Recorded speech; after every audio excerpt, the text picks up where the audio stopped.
আম্মাজান,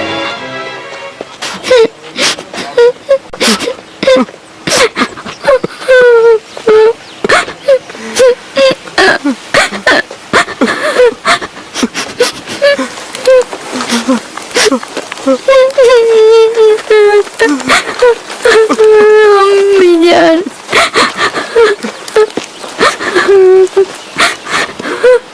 রাহেলের নামে ইঙ্গিত ছিল ও সকালে ইন্তেকাল করবে। হে পরওয়ারদিগার, রাহেলের বিচ্ছেদে আমাকে সবুর ধরা তৌফিক।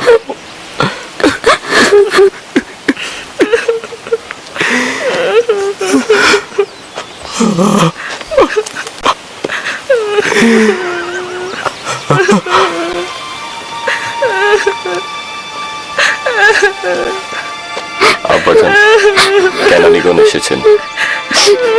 তাতে কি ফায়দা?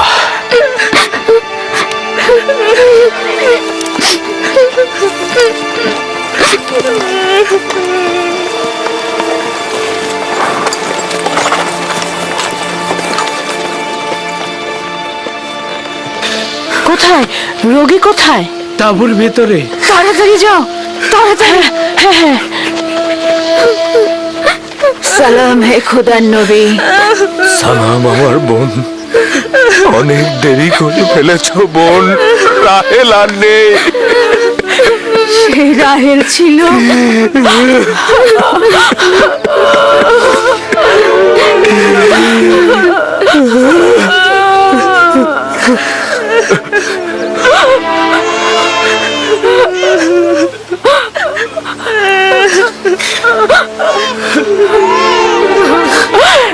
এ তো আমাদের ভাগ্যের লিখন ছিল।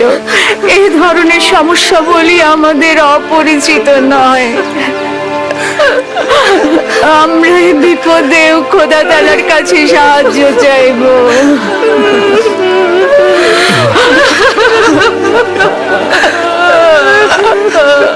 তুমি নিশ্চয়ই রাহেলের বোন লিয়া। তোমাকে কি বলে সান্ত্বনা জানাবো, আমার সেই ভাষাটাও জানা নাই।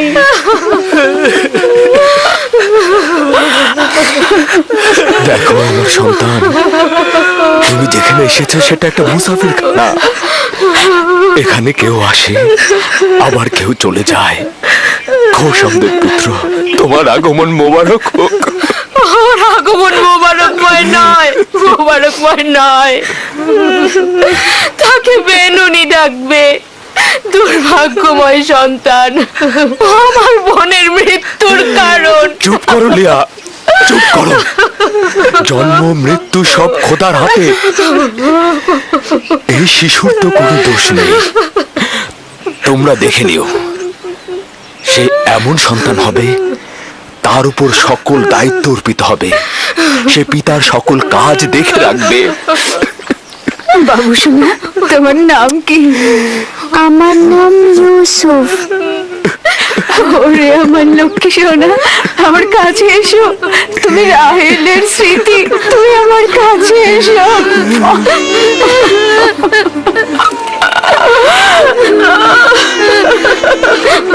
আম্মাজান, আম্মাজান,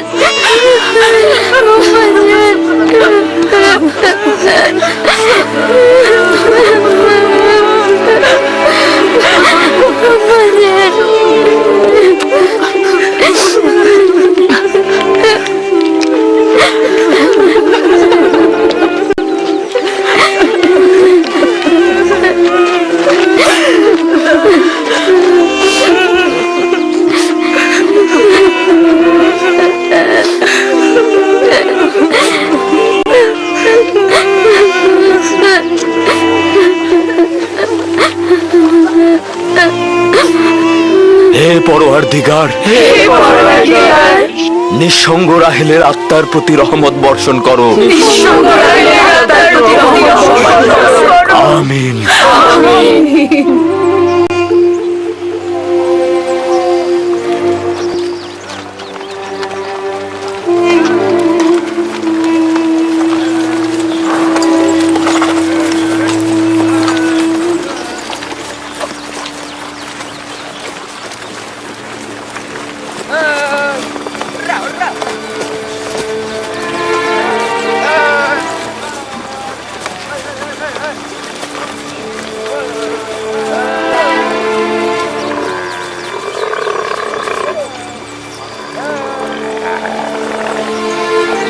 আব্বাজান, আমার আব্বাজান বলেন খোদা তাআলা যাকে সবচেয়ে বেশি ভালোবাসেন তাকে তিনি তার কাছে নিয়ে যান।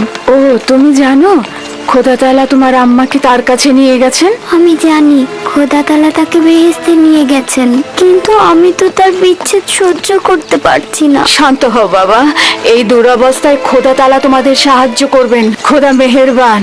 হায় কি ফুপু, বেহেশত কি এখানকার থেকে উত্তম? হ্যাঁ বাবা, উত্তম। তুমি তো তোমার বয়সের চাইতেও বেশি বুদ্ধিমান। খোদা তাআলা তোমার সহায় হবেন। এই এত ছোট বয়সে কোনো বাচ্চা এত বোঝে না। তুমি নিশ্চয়ই মহৎ ব্যক্তি হবে। আমি ইউসুফের সুন্দর ও নিষ্পাপ চেহারায় এবং তার সুন্দর বচনভঙ্গিতে একজন মহৎ ব্যক্তির নিশানা দেখতে পাচ্ছি। সে তার সমবয়সীদের চাইতেও অনেক বেশি বুদ্ধি সম্পন্ন।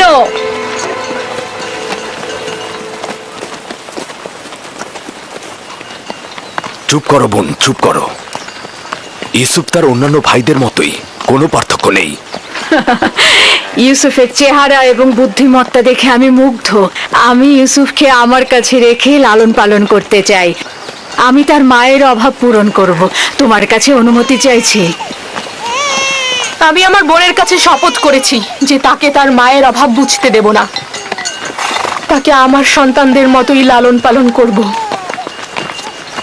কিন্তু তুমি তোমার এত সন্তানদের মধ্যে তা কি পারবে? তার কোনো সম্ভাবনা নেই। আমি তাকে এক মুহূর্তের জন্য চোখের আড়াল করতে পারবো না।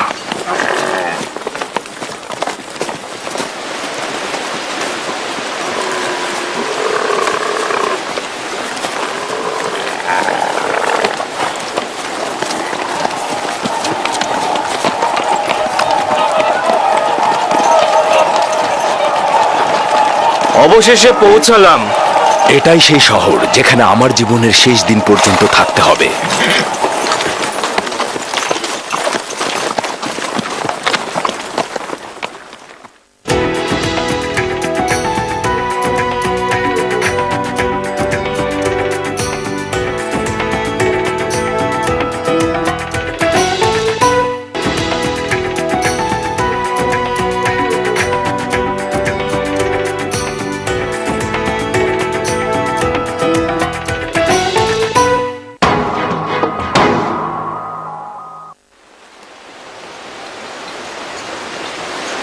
ইয়াকুব নবীর কাফেলা আসছে।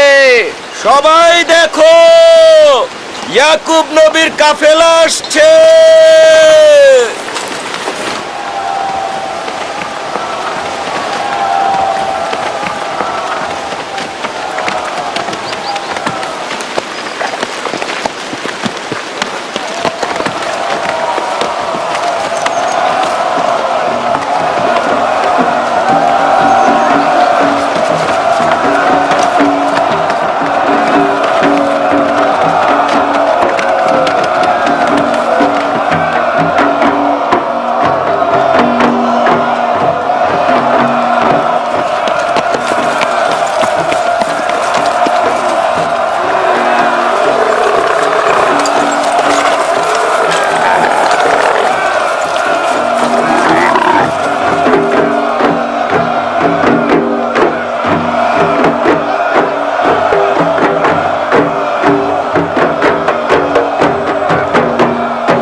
খোশ আমদেদ।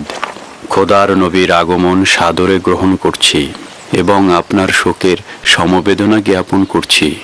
আপনার উপরে যে মুসিবত নেমে এসেছে, খোদা তাআলা আপনাকে ধৈর্য ধারণ করার তৌফিক দান করুক।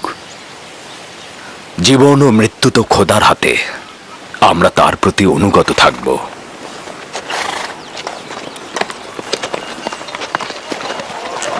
খোশ আমদেদ। খোদা আপনাদের সহায় হোক। খোশ আমদেদ, খোশ আমদেদ, খোশ আমদেদ।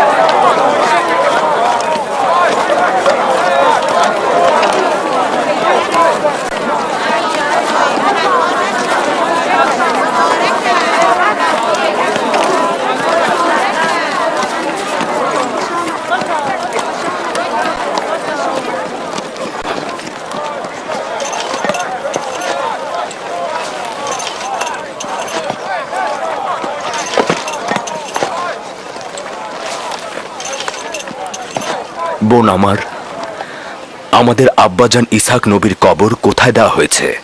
তুমি সে জায়গাটা চেনো। আমাদের দাদা জান হজরত ইব্রাহিম ও তার সহধর্মিনী মাকফিনা আর আমাদের আম্মাজানের কবরও ওখানেই দেওয়া হয়েছে। প্রথমে জিয়ারত, পরে তাদের সাথে নতুন করে প্রতিশ্রুতিবদ্ধ হব। লিয়া, সবাইকে বলো আমরা একসঙ্গে সেখানে যাব। ইয়াহুদা, লাবি, বাসমে, তোমাকে যে আমানতটা রাখতে দিয়েছিলাম সেটা নিয়ে এসো। আমরা আব্বাজানের কবর জিয়ারত করতে যাচ্ছি। জি।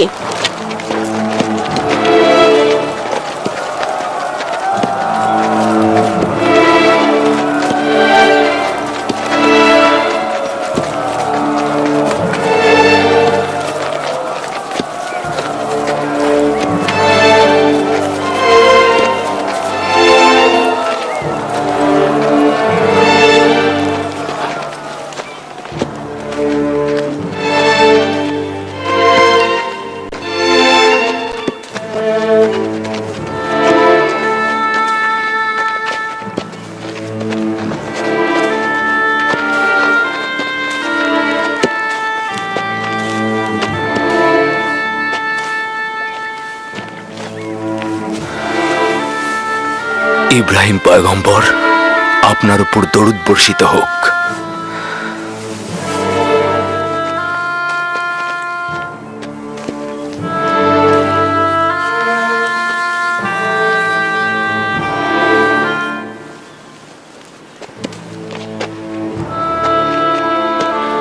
খোদা তাআলা ইসহাক ও ইব্রাহিমের রূহকে শান্তি দান করুক। কেনানের অধিবাসীগণ তাদের ঈমানের হেদায়েতের জন্য তাদের কাছে ঋণী। মৃত্যুর সময় আব্বা খুব করে চাইছিল তোমাকে একবার দেখবে। সে তোমাকে তার পরের পয়গম্বর বলেছে।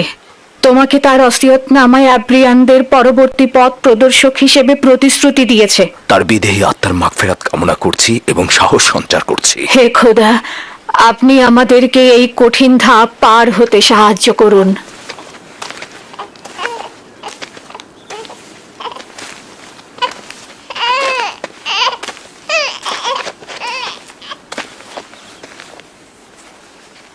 এই পোশাকটির মালিক আমাদের শ্রদ্ধেয় দাদা জান হজরত ইব্রাহিম। উত্তরাধিকার সূত্রে আব্বা জান ইসহাকের কাছে এসেছিল। এখন তুমি হচ্ছ এর উত্তরাধিকারী। যেহেতু আমি আমার পিতার প্রথম সন্তান ছিলাম, তাই তোমার অনুপস্থিতিতে আমি একে সংরক্ষণ করেছি। এখন আমাকে দেওয়া আমানত তোমার কাছে সমর্পণ করলাম। আমার আব্বাজানের ওসিয়তের ভিত্তিতে তোমার পরে পরবর্তী আম্বিয়ার কাছে পোশাকটি পৌঁছাবে। সম্ভবত এটিকে রেসালাতের জুব্বা বলা যেতে পারে।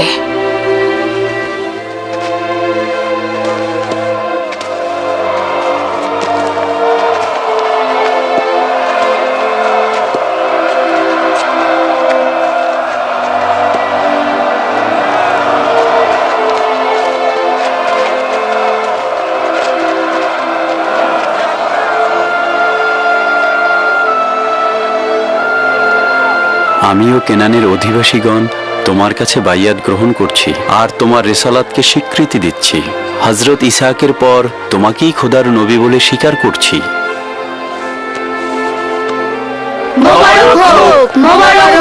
মোবারক হোক।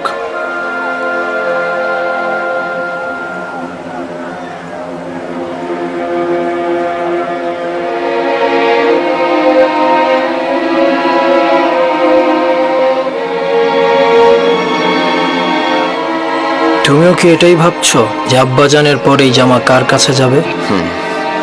সেটা তো ভালোভাবেই বোঝা যায়। যে বেশি শক্তিশালী হবে সেই পাবে। তোমরা ভুল করছো।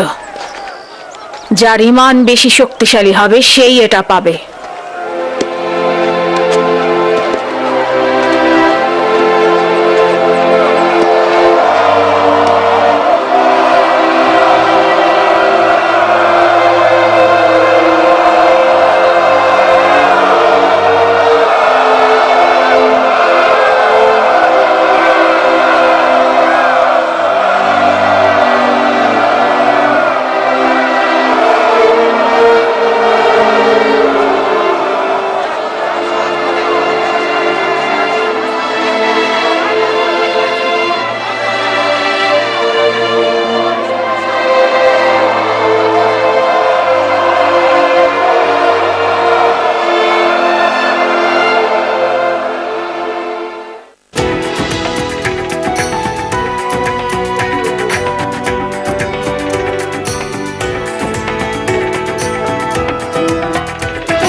আম্মাজান, আমার ক্ষুধা লেগেছে।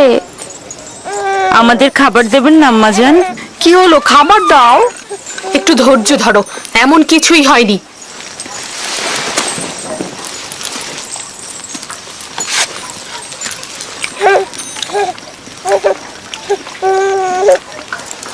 নাও।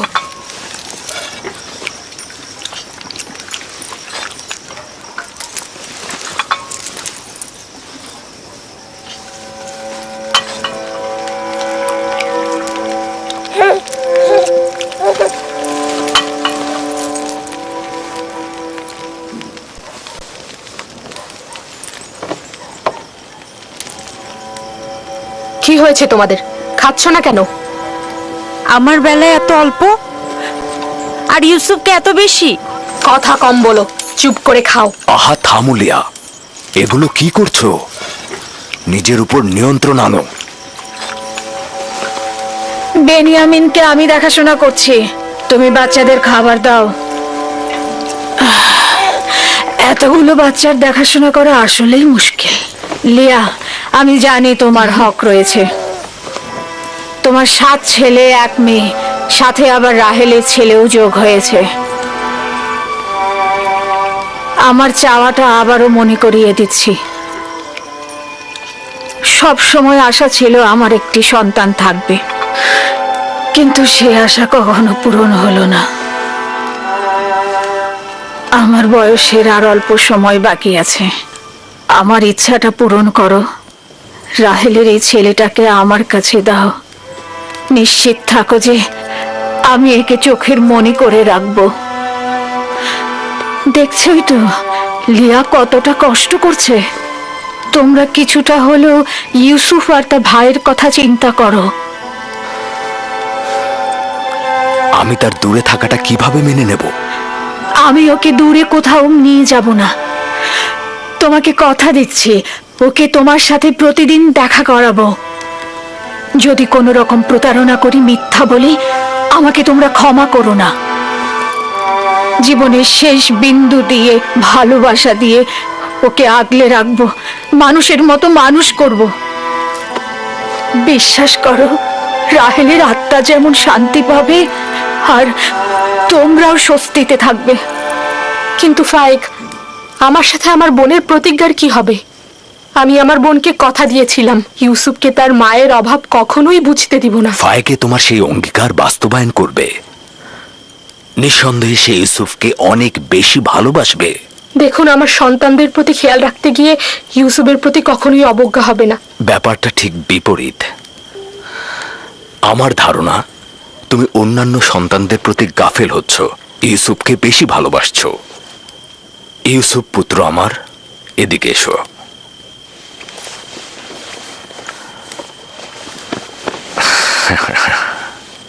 বলো তো পুত্র আমার, তুমি কি ফুপু আমার সাথে থাকবে? জি আব্বাজান, ভাইকে ফুপু মা একজন ভালো মা। না সোনা, আমি তোমার প্রিয় মাতার মতো নই, তবে চেষ্টা করব তার মতো হতে। তার ঘ্রাণ কিছুটা হলেও তুমি পাবে। আমি তোমাকে কথা দিচ্ছি ভাই, ওকে আমি বুক দিয়ে আঁকলে রাখবো, ভালোবেসে সবসময় চোখের আড়াল হতে দেব না। বেশি কষ্ট পাওয়ার আগেই ওকে তুমি এখান থেকে নিয়ে যাও। তার মানে কি আমরা আর ইউসুফকে দেখতে পাবো না? কে বলেছে? তোমরা প্রতিদিনই ওর সাথে খেলা করতে পারবে। তাহলে তো আমরা ইউসুফের সাথে খেলা করতে পারবোই, তাই না? অবশ্যই পারবে। চলো ইউসুফ, চলো আমরা খেলি, চলো। কি, খাবার রেখে যাচ্ছ কেন? আগে খেয়ে যাও। সাবধানে বাচ্চারা।